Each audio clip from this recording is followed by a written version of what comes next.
The silk throw pillow felt cool against Destiny Clark's cheek as she lay perfectly still on Simone's cream-colored sofa. Her heart hammered so loud she was sure everyone in the living room could hear it, but she kept her breathing slow and steady. The afternoon sun streamed through the bay windows of the suburban Atlanta home, casting golden shadows across the hardwood floors where gift wrap and ribbon lay scattered like confetti after the bridal shower celebration. She had only meant to rest her eyes for a moment after helping clean up. The day had been perfect, just like Simone always dreamed.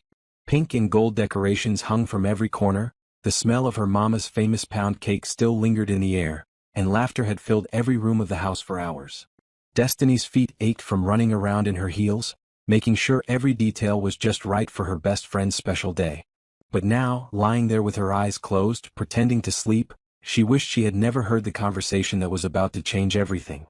"She's finally quiet," came Simone's voice from the kitchen, just loud enough to carry into the living room. "I thought Destiny would never stop fussing over every little thing today." Destiny's stomach dropped.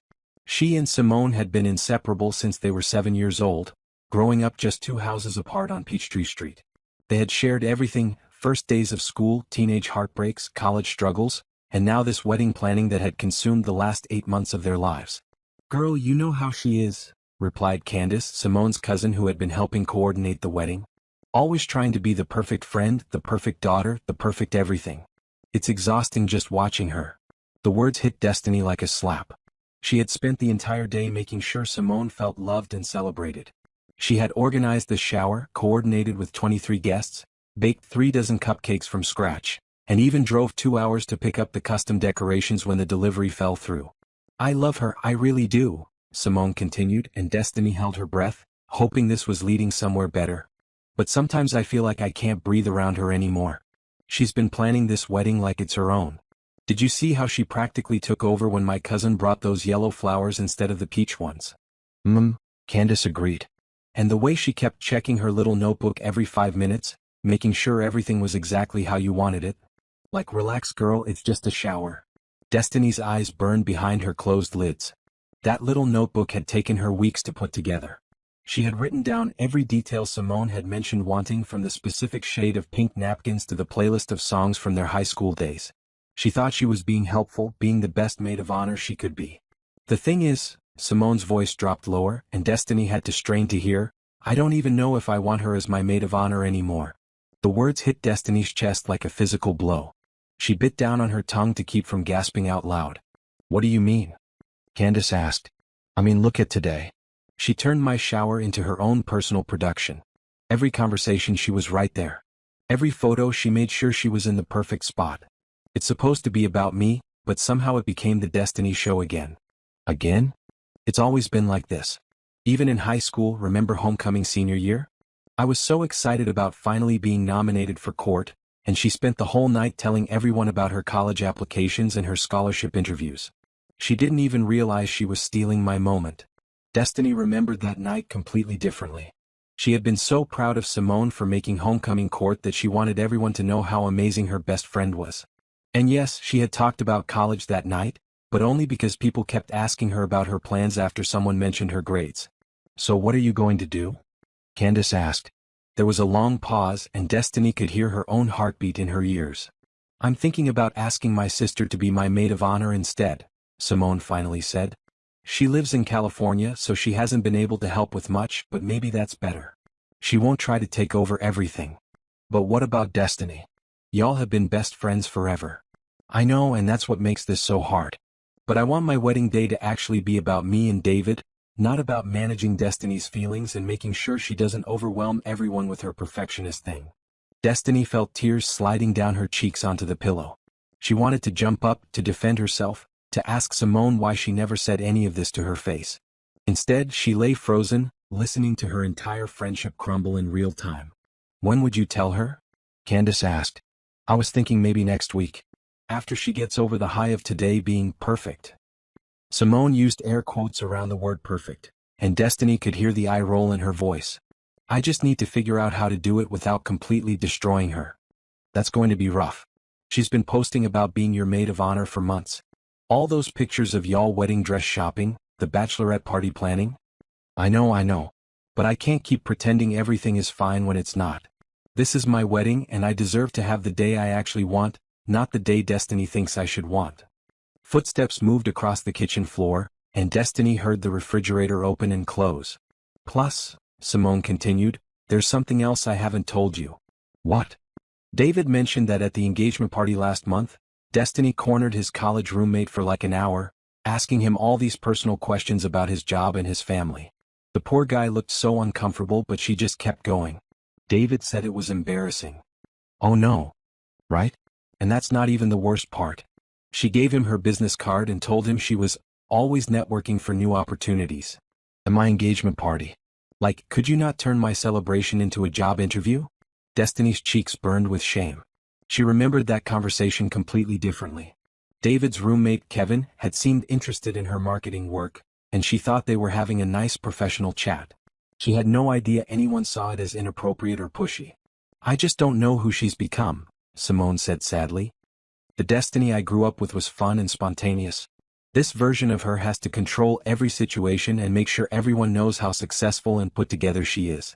It's like she's performing all the time instead of just being herself. Maybe you should just talk to her about it, Candace suggested gently.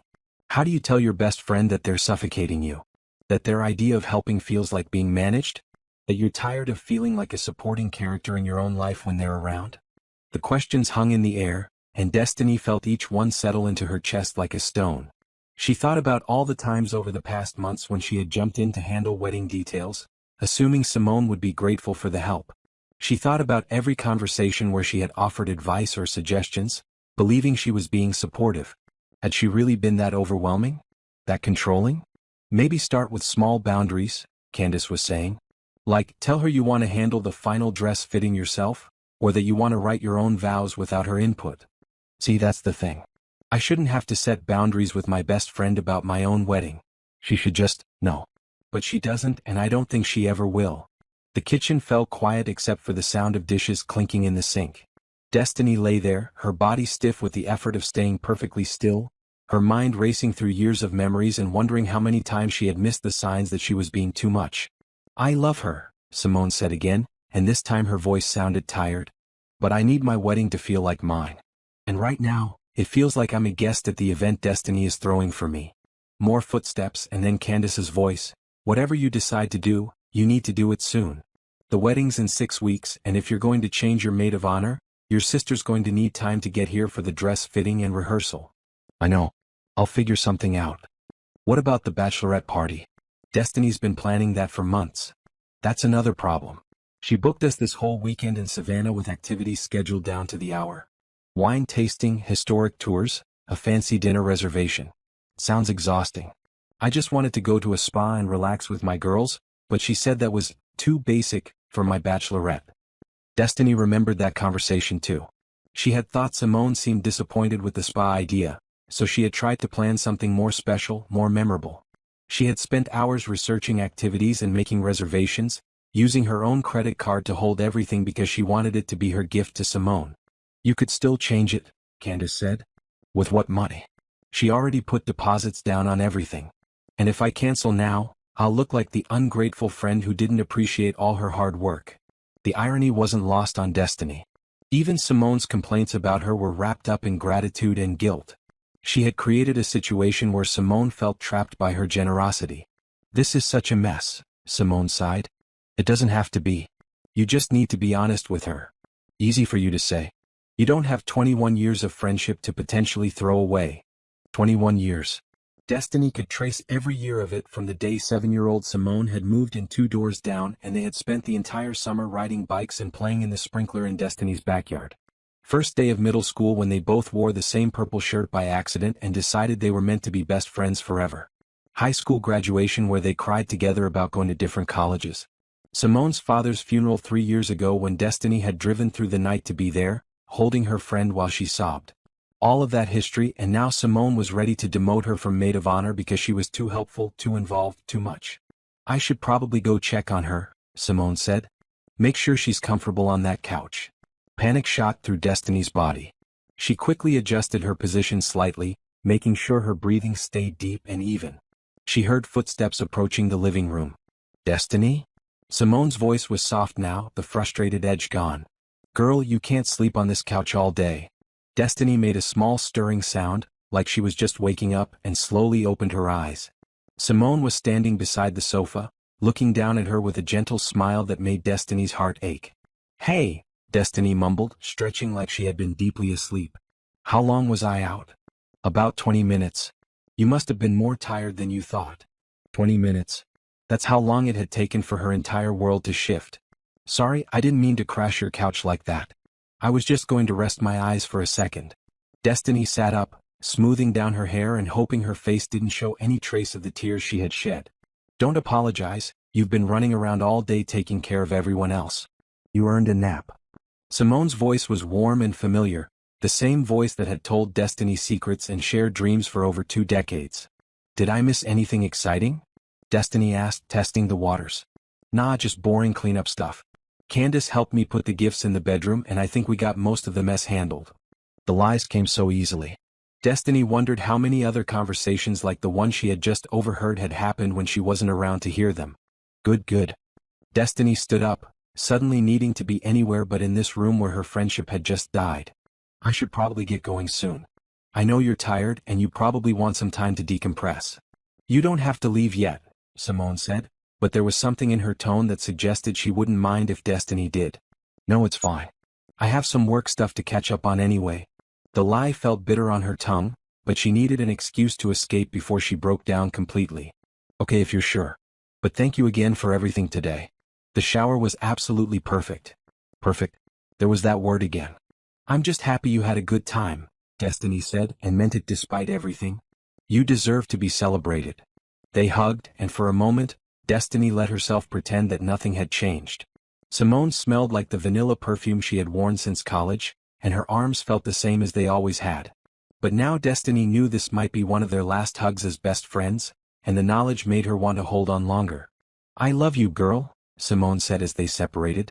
I love you too, Destiny replied, and wondered if love was enough when you had apparently suffocated someone with it. She gathered her purse and the empty casserole dish she had brought, said goodbye to Candace and walked out to her car. The late afternoon Georgia heat hit her immediately, but she sat in her Honda Civic for several minutes before starting the engine, staring at the house where her best friend lived and trying to process what had just happened. Her phone buzzed with a text from her mother. How was the shower, baby? I'm sure you made it beautiful for Simone. Destiny stared at the message, then typed back. It was perfect, Mama. Just perfect. As she drove home through the familiar streets of her neighborhood, Destiny's mind raced with questions. How long had Simone felt this way? How many other people thought she was too controlling, too overwhelming? Had she really become someone she didn't recognize? The worst part wasn't even losing the maid of honor position. It was the possibility that she had lost herself somewhere along the way, and lost her best friend in the process. But as the shock began to wear off, something else started to grow in its place. Not anger exactly, but a kind of determined sadness. If Simone thought she was too much, then maybe it was time to show her what too little looked like. After 21 years of friendship, Destiny was about to find out who she was when she stopped trying to be perfect for everyone else. Destiny's apartment felt smaller than usual when she walked through the door. The silence that greeted her was different from the comfortable quiet she usually enjoyed after long days. This silence felt heavy, pressing against her chest and making it hard to breathe. She set her keys on the kitchen counter and stared at the space around her, the neat bookshelves, the carefully arranged photos, the fresh flowers she replaced every week, and wondered if this too was evidence of her need to control everything. She kicked off her heels and padded to her bedroom, where wedding planning materials covered her desk like a shrine to someone else's happiness. Fabric swatches in peach and gold, vendor business cards arranged in neat stacks, timeline spreadsheets with every detail color-coded by importance. The binder she had created for Simone's wedding sat in the center of it all, 3 inches thick with dividers labeled ceremony, reception, vendor contacts, and emergency plans. Looking at it now, Destiny could see what Simone meant. Was a lot. Maybe too much. She pulled out her phone and scrolled through the photos from today's shower. There she was in almost every single one, her smile bright and practiced, her arm around Simone or positioned perfectly to show off the decoration she had spent weeks planning. In her memory, she had been documenting Simone's special day. But looking at the pictures now, she could see how it might look different to someone else. Her phone rang and her mother's name appeared on the screen. Hey Mama, Destiny answered, trying to keep her voice normal. Hey baby. I was just thinking about you and wanted to hear how the shower went. I know you put so much work into making it special for Simone. Regina Clark had the kind of warm voice that could make everything feel better, the voice that had sung lullabies and offered comfort through every disappointment of Destiny's life. But tonight, even her mother's love felt complicated. It went well, Destiny said carefully. Simone seemed happy with everything. Of course she did. You have such a gift for making people feel loved and celebrated. Remember when you planned that surprise party for me when I turned 50? I still think about how beautiful that was, how you remembered every little detail that mattered to me. The memory should have made Destiny smile, but instead it made her stomach clench. Had that party been about her mother, or had it been about Destiny proving how thoughtful and perfect she could be? Mama, can I ask you something? Of course, baby. What's on your heart? Destiny sat down on her bed, holding the phone tighter. Do you think I'm too much sometimes?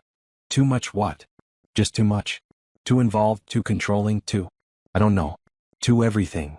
There was a pause, and in that pause, Destiny heard an entire conversation. Sweetheart, Regina said slowly, what brought this on? Just something someone said today. It got me thinking about how I am with people, and I'm wondering if I come across differently than I mean to.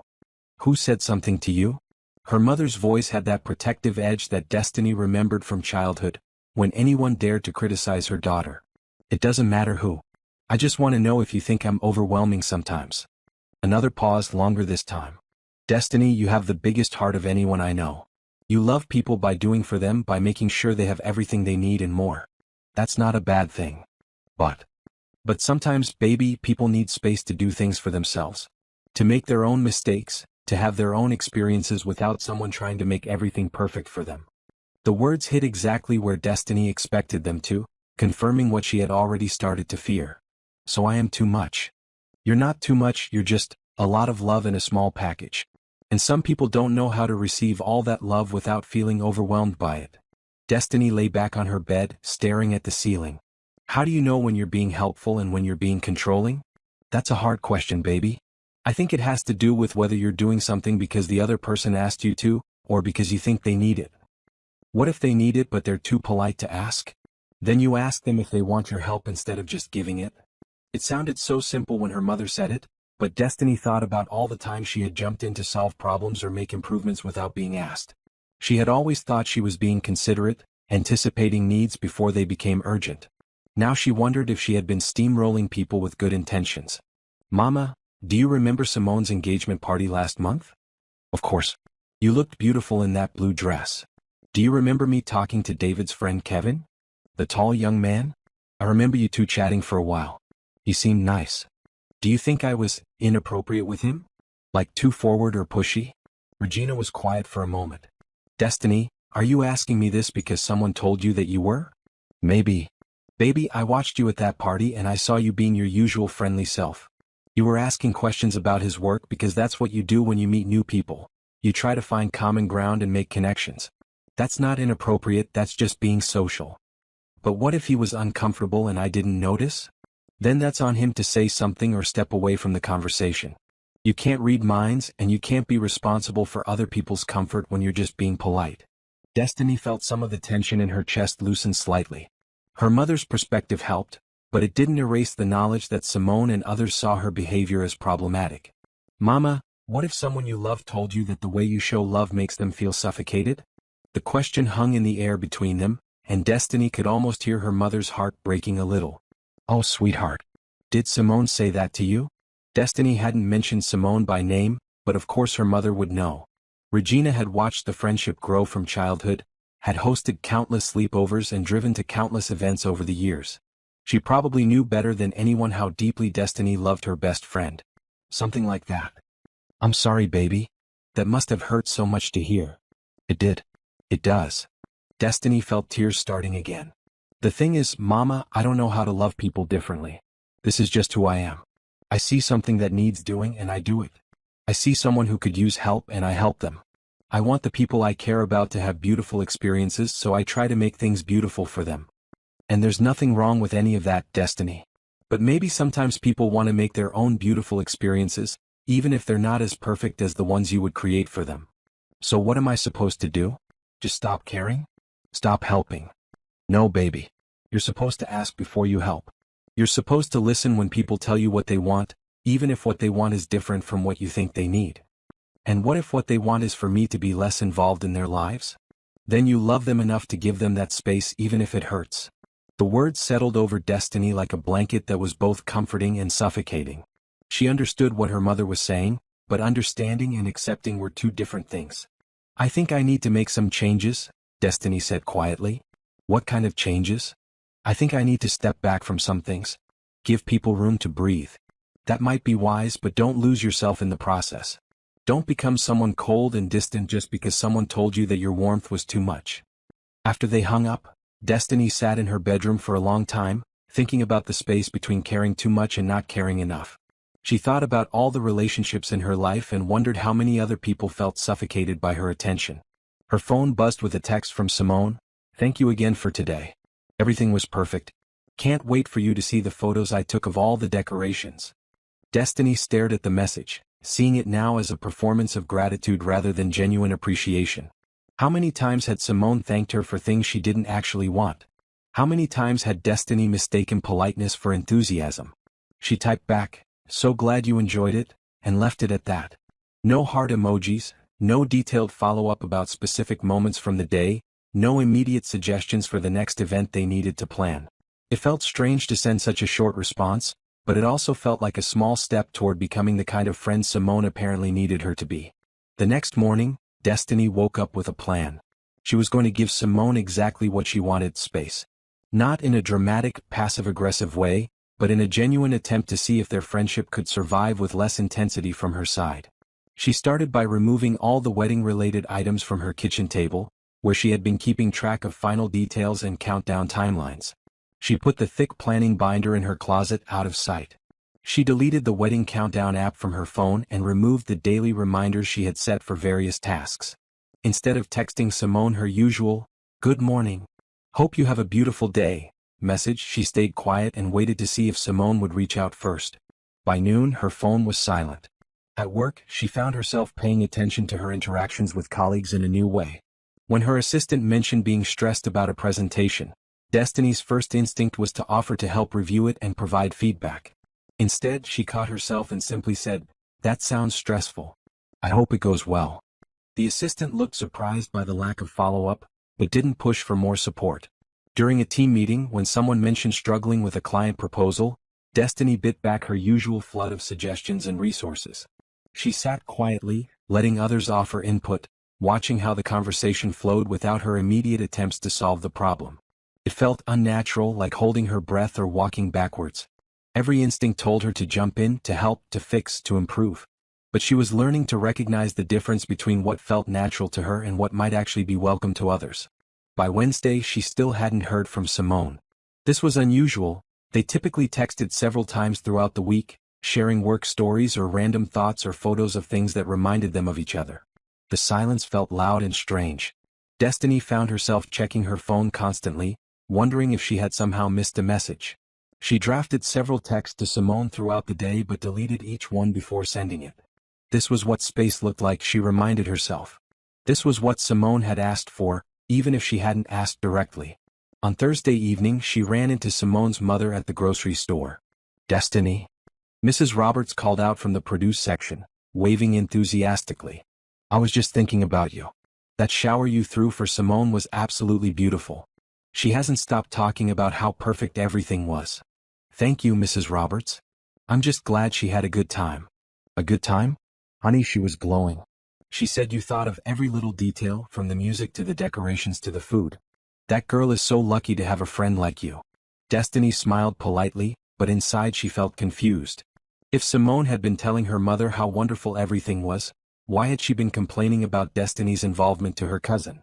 "How are the final wedding preparations going?" Mrs. Roberts continued. "I know you've been such a help to Simone with all the planning. Actually, I'm trying to step back a bit and let Simone handle things herself," Destiny said carefully. "It's her special day and I want to make sure she gets to experience it the way she wants to." Mrs. Roberts looked puzzled. "Step back? But honey, you're the maid of honor. You're supposed to be helping her with everything."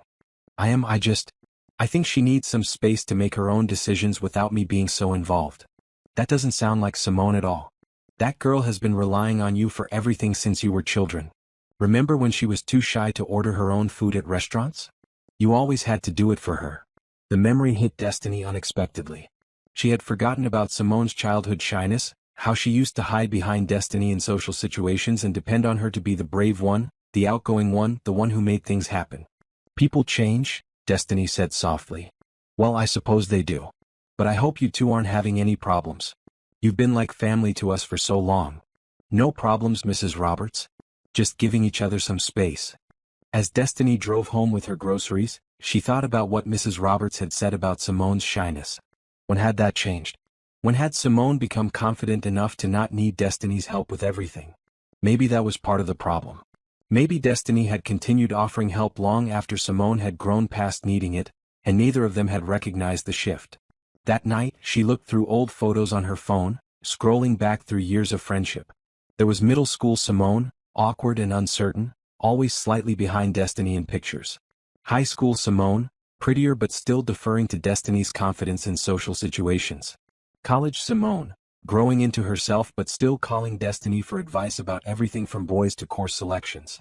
But somewhere in the more recent photos, Destiny could see the change. Adult Simone looked comfortable and self-assured. She wasn't hiding behind anyone anymore. She had her own opinions, her own style, her own life that she was perfectly capable of managing.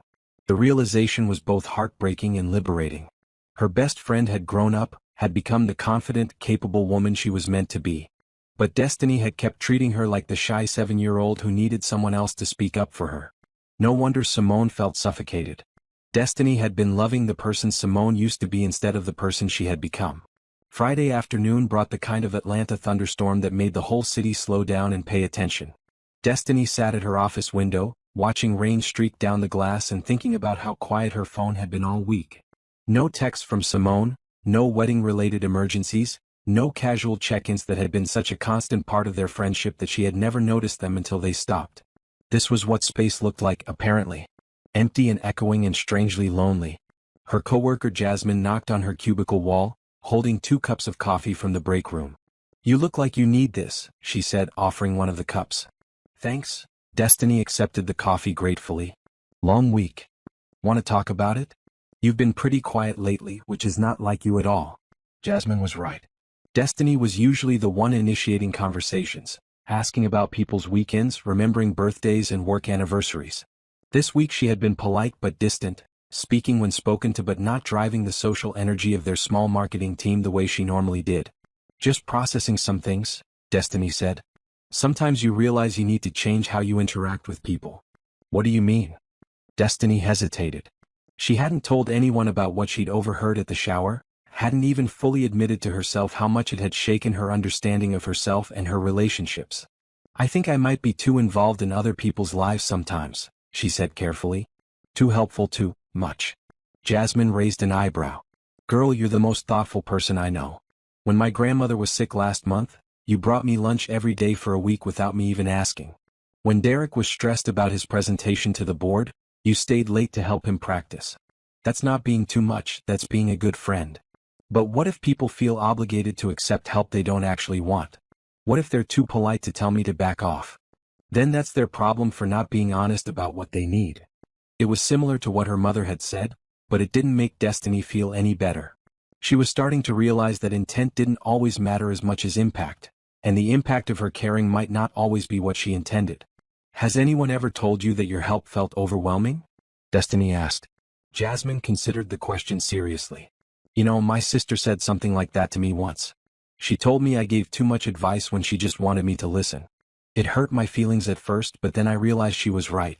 I was so focused on trying to fix her problems that I wasn't actually hearing what she was telling me." "What did you do about it?" "I learned to ask what kind of support she wanted. Like, do you want me to help you brainstorm solutions or do you just need someone to vent to?" It made a big difference. Destiny nodded, filing the advice away. But her situation with Simone felt more complicated than that. It wasn't just about offering the wrong kind of support, it was about Simone feeling like Destiny's entire presence had become overwhelming. After work, she drove home through the storm, windshield wipers working overtime against the heavy rain. Her apartment felt especially quiet when she walked in, the silence amplified by the sound of rain against the windows. She was heating up leftover soup for dinner when her phone finally rang. Simone's name appeared on the screen, and Destiny felt her heart jump. "Hey girl," Simone's voice sounded normal, cheerful even. "I know it's last minute, but David and I are going to that new Ethiopian place on Ponce tonight. Want to join us?" It was such a casual invitation, so typical of their friendship, that for a moment Destiny forgot about everything she had overheard. This was how it had always been: spontaneous dinners, last-minute invitations, the assumption that they would want to include each other in their plans. "Oh," Destiny said, caught off guard. I already made dinner, so I think I'll pass tonight. But thanks for thinking of me. Are you sure? It's just soup, right? You could always save it for tomorrow." The fact that Simone knew what she was eating should have felt normal, but instead it highlighted how much they knew about each other's daily routines. How much space was there really in a friendship where your best friend could predict what you were having for dinner on a rainy Friday night? "I'm sure. You two have fun though." "Okay." Simone's voice carried a note of confusion. "Is everything all right? You've been kind of quiet this week." There it was, the opening to have the conversation they needed to have. Destiny could tell Simone what she'd overheard, could ask about the maid of honor situation, could try to understand where their friendship stood. Instead she chose safety. "Everything's fine.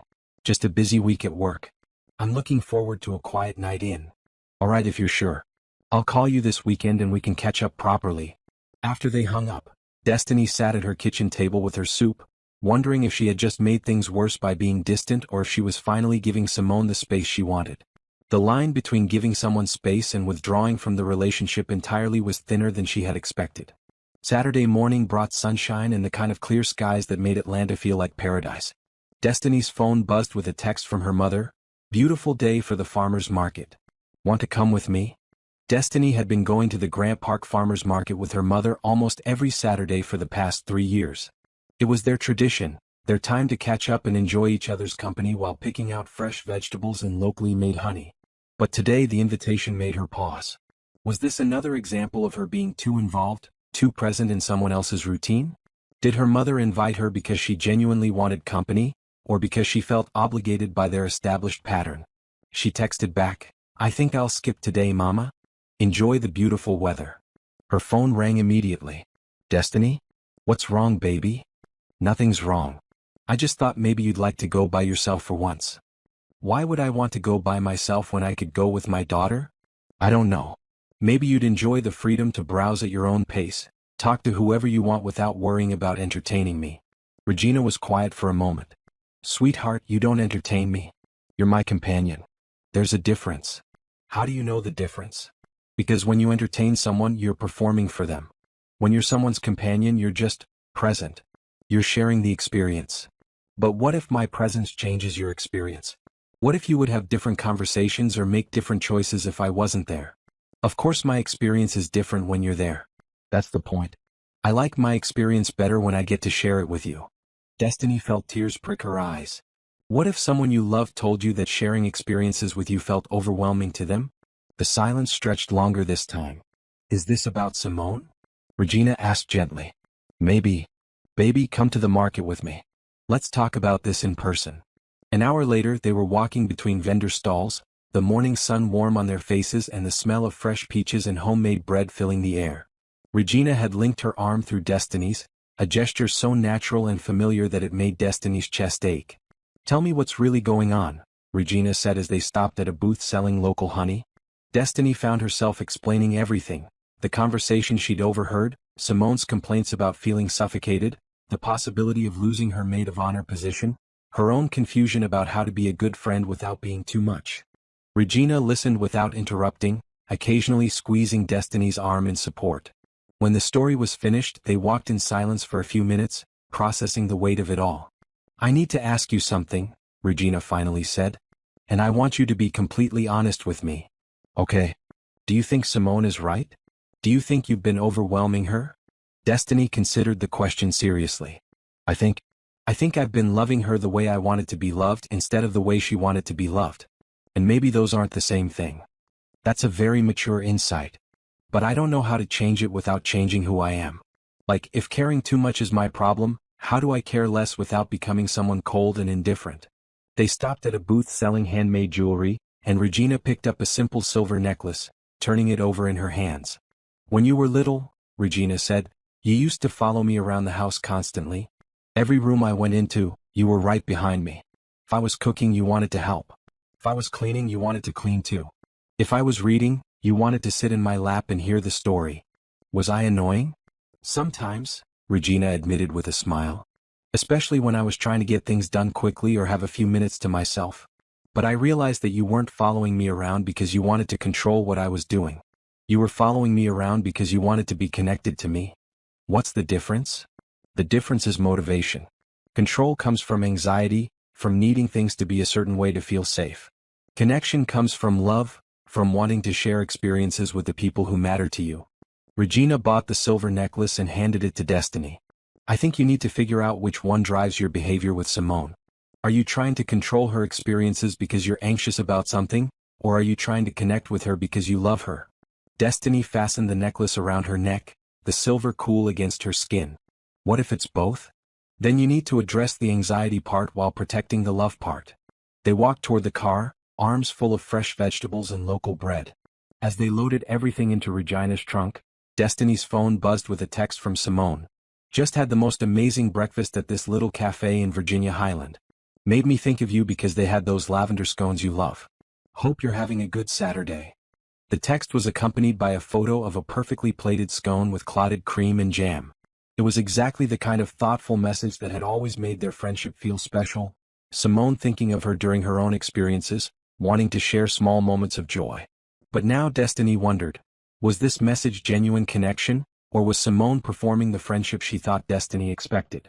She's thinking about you, Regina observed, reading over Destiny's shoulder. Or she feels guilty for complaining about me and she's overcompensating. Baby, you can't live in someone else's head like that. You can't analyze every interaction to figure out their real motivation. That's a recipe for driving yourself crazy. Destiny typed back, looks delicious. Glad you're having a nice morning, and put her phone away. That afternoon she made a decision. She was going to have the conversation with Simone that they both needed to have. Not confrontational, not accusatory, but honest. She was going to ask directly about the maid of honor situation and about how Simone really felt about their friendship. She was tired of guessing and analyzing and trying to read between the lines. If their friendship was going to survive this, it needed to be built on honesty instead of assumptions. But first, she needed to figure out what she actually wanted from the conversation. Did she want to fight for her position as maid of honor? Did she want to defend herself against Simone's complaints? Did she want an apology? Or did she want something deeper, a friendship that could handle truth and growth and change? As she sat in her apartment that evening, watching the sun set over the Atlanta skyline, Destiny realized that she didn't just want to solve this problem with Simone. She wanted to understand herself better, to figure out how to love people in ways that felt good to them instead of ways that felt necessary to her. It was going to be a difficult conversation, but for the first time since the shower, she felt ready to have it. Sunday morning she texted Simone, "Are you free for coffee this afternoon? I'd like to talk." The response came quickly, "Of course. Everything okay?" "Everything's fine. Just some things we should discuss." "Okay. Want to come over around 2? David will be at his brother's place watching the game." "Perfect. See you then." Destiny spent the rest of the morning thinking about what she wanted to say, how she wanted to approach the conversation, what outcome she was hoping for. She didn't want to attack Simone or make her feel defensive. She didn't want to create more distance between them. She wanted to understand. She wanted to be understood. And she wanted to figure out if their friendship could evolve into something that worked for both of them. At 1:45 she drove to Simone's house, her heart beating fast with nervous energy. The conversation she was about to have would either repair their friendship or end it. Either way, she was done pretending everything was fine when it clearly wasn't. Simone's house looked exactly the same as it had a week ago, but everything felt different to Destiny as she walked up the front steps. The same peach-colored door, the same potted plants flanking the entrance, the same welcome mat that said "blessed" in elegant script. But now these familiar details felt like artifacts from a different era of their friendship. Simone opened the door wearing a soft yellow sundress, her hair pulled back in a casual ponytail. She looked relaxed and beautiful, and for a moment Destiny felt a pang of uncertainty about disrupting this peaceful Sunday afternoon with difficult truths. "Hey girl," Simone said, stepping aside to let Destiny in. "I made some iced tea. Figured we could sit on the back porch since it's so nice out." The back porch had always been their space for serious conversations. It's where Simone had cried about her father's diagnosis 3 years ago, where they had talked through Destiny's breakup with Marcus 2 summers back, where they had dreamed about their futures and shared their deepest fears. They settled into the wicker chairs with their glasses of sweet tea, the afternoon sun filtering through the oak trees and casting dancing shadows across the wooden deck. Birds chirped in the distance, and somewhere a neighbor was grilling, the smell of barbecue drifting on the warm breeze. "So," Simone said, tucking one leg underneath her, "what's on your mind? You sounded serious in your text." Destiny took a sip of her tea, gathering her courage. She had rehearsed this conversation in her head a dozen times, but now that they were here face to face, the words felt heavier than she had expected. "I need to ask you something, and I need you to be completely honest with me," Destiny said. "Even if you think it might hurt my feelings." Simone's expression shifted slightly, wariness creeping into her eyes. "Okay. Do you still want me to be your maid of honor?" The question hung in the air between them like a challenge.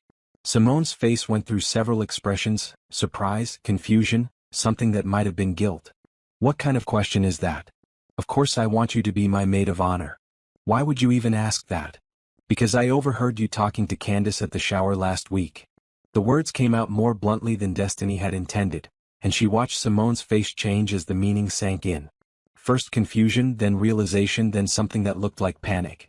"What did you hear?" Simone asked quietly. "I heard you say that you don't know if you want me as your maid of honor anymore. I heard you say that I'm overwhelming and controlling and that I turned your shower into the Destiny show. I heard you say that you want your wedding to feel like yours instead of feeling like something I'm throwing for you." Each sentence felt like a physical weight leaving Destiny's chest. She had carried these words around for a week, and finally speaking them aloud brought both relief and terror. Simone closed her eyes and leaned back in her chair. "Oh God, Destiny, I'm not angry," Destiny said quickly. "I mean, I was hurt when I first heard it, but mostly I just want to understand. Because if that's how you really feel, then we need to talk about it. You were pretending to be asleep. I wasn't pretending at first. I really did fall asleep on your couch. But then I woke up and heard you talking, and I didn't know how to let you know I was awake without making it awkward." Simone opened her eyes and looked at Destiny with an expression that was part guilt, part relief. "How much did you hear?" "Enough to know that you think I'm suffocating you. Enough to know that you've been feeling this way for a while but haven't said anything to me about it." They sat in silence for a moment, the weight of honesty settling between them. A blue jay landed on the porch railing, watched them for a few seconds, then flew away. "I don't know how to have this conversation," Simone said finally. "Neither do I. But I think we have to try." Simone set down her tea glass and turned to face Destiny fully. "You're right that I've been feeling overwhelmed. But it's not because I don't love you or appreciate everything you do." "Then what is it?" "It's because." Simone struggled with the words. "It's because sometimes I feel like I disappear when you're around. Like you're so good at everything, so organized and thoughtful and perfect, that there's no room for me to be anything but grateful." The words hit Destiny differently than she had expected. She had been prepared for criticism about being controlling or overwhelming, but this felt deeper and more painful. "I don't understand. Like the shower last week. You planned every detail, you coordinated with all the guests, you made sure everything was beautiful and perfect. And it was perfect. But I didn't get to plan any of it myself. I didn't get to choose the decorations or the menu or the activities. I just got to show up and be grateful for what you created. But you seemed overwhelmed by all the wedding planning. I thought I was helping by taking things off your plate. I was overwhelmed, but that doesn't mean I wanted you to take over everything. Sometimes being overwhelmed is part of the experience. Sometimes you want to struggle through the decisions yourself, even if the end result isn't as perfect as what someone else would have created for you." Destiny felt like she was learning a foreign language. The idea that someone would want to struggle through something when help was available didn't make sense to her. "So when I help you, I'm actually taking something away from you?" "Not always. But sometimes yes. Like when we went dress shopping, and you had already researched all the boutiques and made appointments and created a schedule for the day. You had opinions about every dress I tried on, and you kept steering me toward the styles you thought would look best on me. Because I wanted you to find the perfect dress. But what if I wanted to wander into shops randomly and try on dresses that might not be perfect? What if I wanted to make some mistakes and figure out what I liked by discovering what I didn't like?" Destiny thought about that day, remembering how proud she had been of her organizational skills, how she had made sure they hit all the best shops and didn't waste time. She had seen efficiency and helpfulness. Simone had experience being managed. "I thought I was being a good friend," Destiny said softly. You were being a good friend. That's what makes this so hard. Everything you do comes from love, and it's all genuinely helpful. But sometimes I feel like I'm living in a world where you've solved all the problems before I even knew they existed. A memory surfaced in Destiny's mind, being 8 years old and putting together a puzzle with her grandmother. She had been excited to help, grabbing pieces and trying to force them into place. Her grandmother had gently moved her hands away and said, "Baby, sometimes the joy is in figuring it out yourself even if it takes longer." "Why didn't you tell me this before?" Destiny asked. "Because how do you tell someone you love that their love feels like too much? How do you say, 'Stop being so thoughtful,' without sounding ungrateful? How do you ask someone to care less about you? You don't ask me to care less. You ask me to care differently." Simone looked surprised. "What do you mean?" "My mom told me something yesterday about the difference between control and connection. She said control comes from anxiety but connection comes from love. I think I've been trying to control your experiences because I was anxious about whether they would be good enough, instead of just connecting with you through whatever experiences you chose to have." "That actually makes sense. So what do you need from me? As your friend, and as your maid of honor if you still want me to be?" Simone was quiet for a long moment, considering the question. "I need you to ask me what I want before you start planning or organizing or solving. I need you to be okay with me choosing things that aren't perfect or optimal. And I need you to trust that I can handle my own life, even if I handle it differently than you would. And what if you make choices that I think are mistakes? Then you let me make them. And if they really are mistakes, you help me deal with the consequences instead of trying to prevent them." It was a fundamentally different approach to friendship than Destiny had ever practiced. She had always believed that love meant protecting people from unnecessary struggles, smoothing their paths, anticipating their needs. But Simone was asking for something else entirely. "Can I ask you something now?" Simone said. "Of course. Why is it so important to you to fix everything for everyone?" The question caught Destiny off guard. She had never thought about her helpfulness as something that needed explaining. I guess I like making people happy. I like solving problems and making things better." "But why? What are you afraid will happen if you don't?" Destiny felt something shift inside her chest, like a door she hadn't known existed was creaking open. "I don't know," she said honestly. "Maybe I'm afraid that if I'm not useful, people won't want me around." The admission surprised her as much as it seemed to surprise Simone. "Destiny," Simone said gently, "I don't love you because you're useful. I love you because you're you.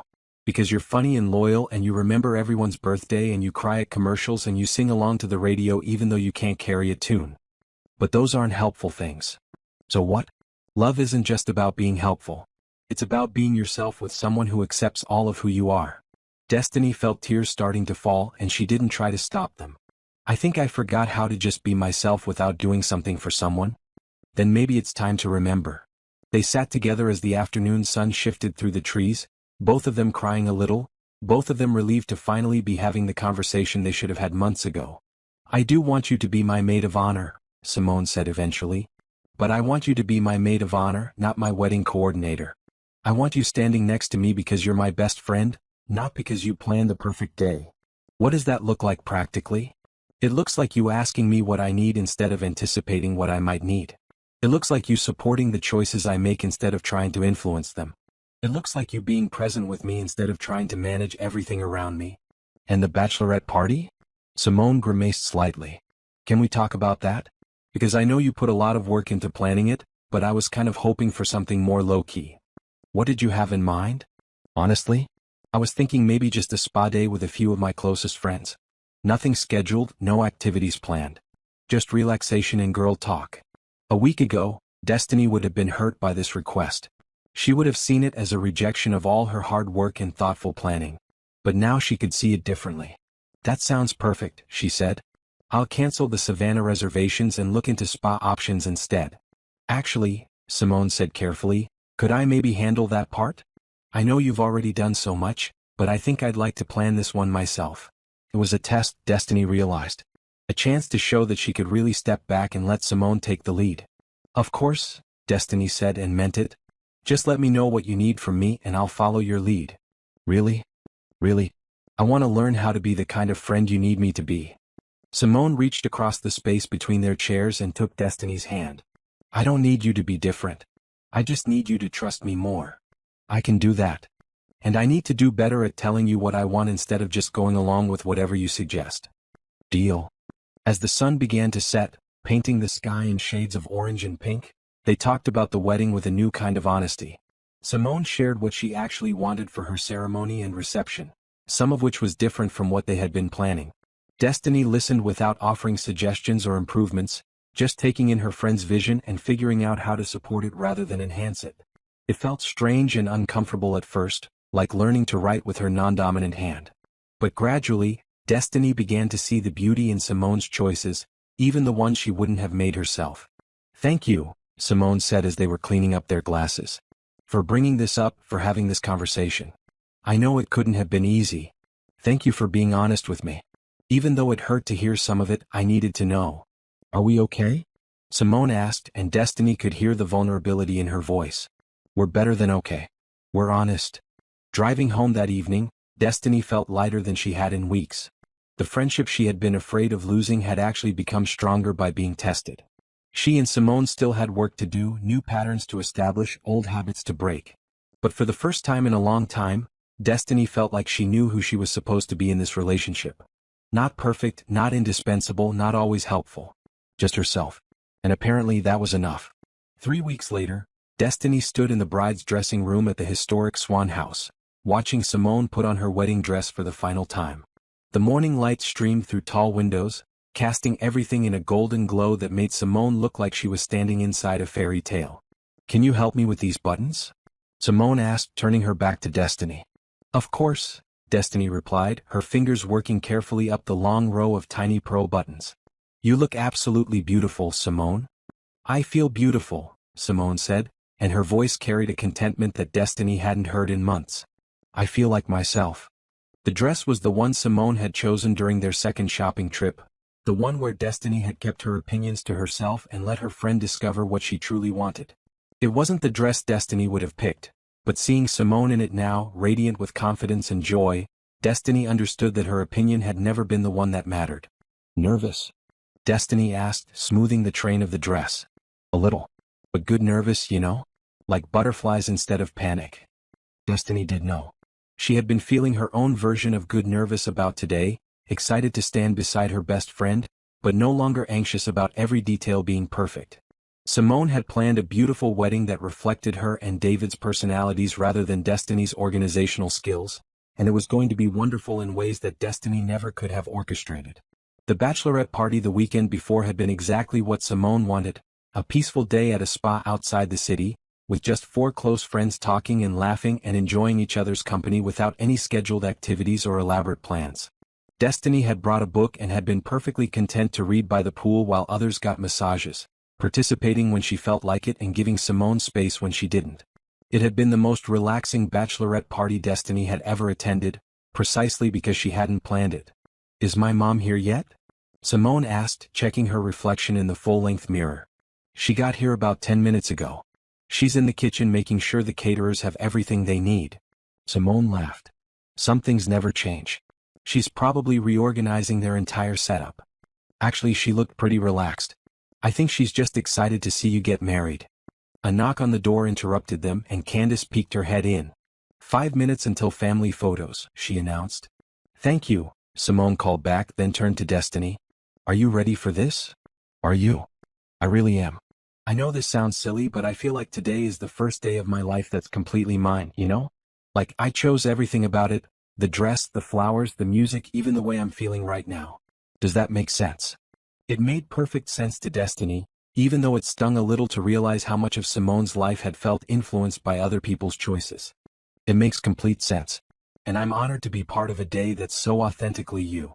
They walked together toward the main hall, where the ceremony would take place in an hour. The decorations were simple and elegant, white flowers with greenery, candles in mason jars, fairy lights strung overhead. It was beautiful without being elaborate, personal without being overly themed. Destiny had learned to appreciate the difference between beautiful and perfect, and today was definitely beautiful. "Destiny?" Mrs. Roberts appeared beside them, looking elegant in her mother-of-the-bride dress.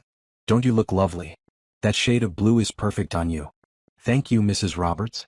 You look beautiful too." "I wanted to thank you," Mrs. Roberts continued, for everything you've done to support Simone through this whole process. She told me how thoughtful you've been about letting her make her own choices while still being there when she needed you. Destiny felt a warm glow at the words. Being recognized for stepping back rather than stepping forward felt like a new kind of accomplishment. She's my best friend. I just want her to be happy. Well, she certainly is that. Come on, girls, let's get these photos done before the guests start arriving. The family photos were relaxed and joyful, with none of the stress that usually accompanied wedding day timelines. Simone had built buffer time into the schedule and had explicitly told everyone that candid shots were more important than perfect poses.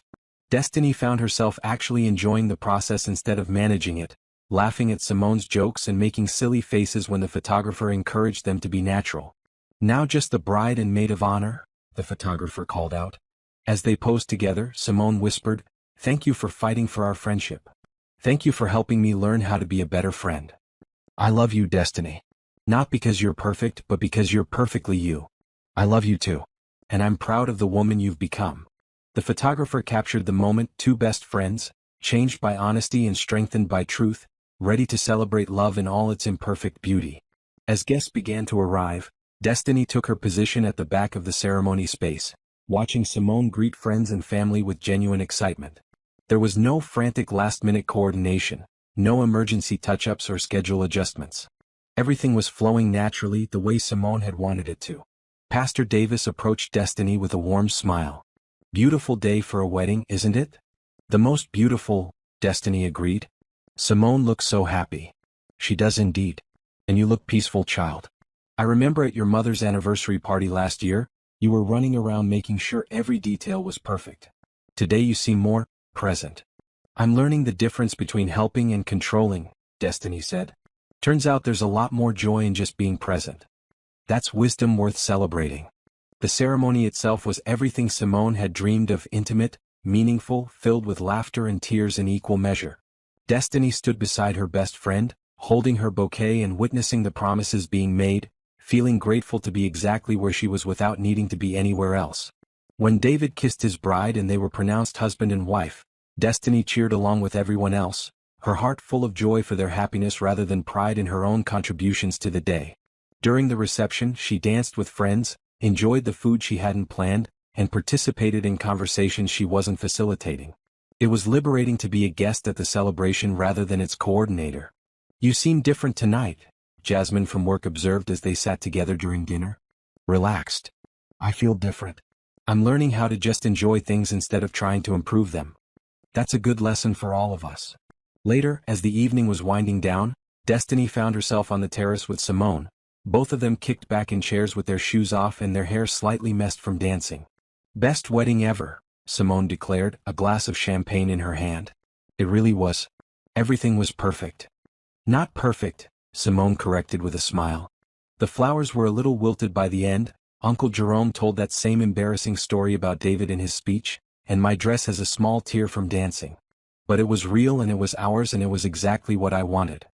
"Then it was perfect," Destiny said, understanding finally that perfection had nothing to do with flawless execution and everything to do with authentic experience. "I have something for you," Simone said, reaching into her small bridal purse. She pulled out a small wrapped box. "A thank you gift." "Simone, you didn't need to. Just open it." Inside the box was a silver bracelet with two charms, a heart and a key. Simple, elegant, meaningful. "The heart is for our friendship," Simone explained. "And the key is for helping me unlock the confidence to be myself, even when that meant asking you to step back." Destiny felt tears prick her eyes as she fastened the bracelet around her wrist. "It's beautiful. Thank you. Thank you for loving me enough to change how you love me." They sat together in comfortable silence, watching the last few guests dance inside through the glass doors. David appeared and beckoned to Simone. "I think that's my cue," Simone said, standing and smoothing down her dress. "Time for the grand exit." "Go be married," Destiny said with a laugh. "I'll see you when you get back from your honeymoon." "Actually," Simone paused, "I was thinking when we get back, maybe we could have coffee and you could tell me about this new guy your mom mentioned you've been talking to." "How did my mom?" "Never mind." "Yes, I'd love to tell you about him. His name is Anthony and he's interesting. I can't wait to hear about him." "And Destiny?" "I want to hear about him because I'm your friend and I care about your life, Not because I need to approve of your choices or give you advice about how to handle the relationship. Perfect. And I want to tell you about him because I'm excited, not because I need you to validate my feelings or help me analyze every text message. Look at us being all healthy and mature. I know, right? It's weird but good. They hugged, and this time it felt different from all their previous hugs. Lighter somehow. More honest. I love you, best friend, Simone said. I love you too. Now go start your new life. Destiny watched from the terrace as Simone and David made their exit through a tunnel of sparklers held by their guests. The sight was magical and joyful, and Destiny felt purely happy for them without any need to document the moment or make sure everything was going according to plan. As she drove home later that night, still wearing her bridesmaid dress and thinking about the beauty of the day, Destiny realized that this was what growth felt like. Not dramatic transformation but small adjustments that added up to a completely different way of being in the world. She thought about Anthony, the marketing consultant she had met at a coffee shop 2 weeks ago. Their first date had been refreshingly normal. No research beforehand, no carefully planned conversation topics, no attempts to impress him with her organizational skills. Just two people getting to know each other without any agenda beyond enjoying each other's company. He had texted her during the wedding, "Hope your friend's day is everything she dreamed of. Can't wait to hear about it tomorrow." Simple, supportive, with no expectation of immediate response or detailed updates. It was the kind of text from the kind of person who understood that relationships worked best when people were allowed to be themselves without management or improvement. Destiny smiled, thinking about how much she was looking forward to telling him about the wedding, about Simone's happiness, about her own journey toward becoming someone who could love people without trying to fix them. The night was clear and warm, and Atlanta's skyline glittered in the distance as she drove through the quiet streets toward home. She felt grateful for everything, for the friendship that had survived honesty, for the lessons learned through pain, for the possibility of love that didn't require perfection. At a red light, she looked at the silver bracelet on her wrist, the heart and key catching the glow from the streetlights. Tomorrow she would start a new week with a new understanding of herself and her relationships. She would go to work and be helpful without being overwhelming. She would check in with friends without managing their lives. She would love people by accepting them rather than trying to improve them. It wouldn't be easy. 28 years of habits don't change overnight. But tonight, for the first time in her adult life, Destiny felt like she knew the difference between being needed and being wanted, between being helpful and being present, between loving someone and letting them be loved. The light turned green and she drove toward home, toward the quiet apartment where she was learning to be enough just as she was, toward a future where her relationships could grow and change and deepen without her needing to control every detail. Behind her, the wedding venue grew smaller in her rearview mirror, but the joy of the evening stayed with her. She had stood beside her best friend and witnessed something beautiful and authentic, and she had contributed to that beauty simply by being herself rather than trying to be perfect. It was, she thought as she pulled into her parking space, the most perfect imperfection she had ever experienced.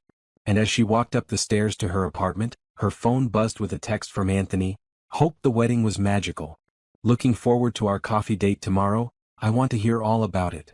Destiny smiled, typed back, "It was perfect in all the best ways. Can't wait to tell you about it," and went inside to begin the rest of her beautifully imperfect life. The silver bracelet caught the moonlight through her bedroom window as she got ready for bed, and for the first time in years, Destiny Clark fell asleep without planning tomorrow, without reviewing today's events for ways they could have been better, without mentally organizing anyone else's life. She simply felt grateful for the love she had received and given, for the friendship that had grown stronger through truth, and for the woman she was becoming, someone who could care deeply without controlling completely, someone who could love fully without losing herself. In her dreams that night, she was 7 years old again, riding bikes with Simone through their neighborhood, both of them laughing and free, with no destination in mind and no need to arrive anywhere except exactly where they were meant to be.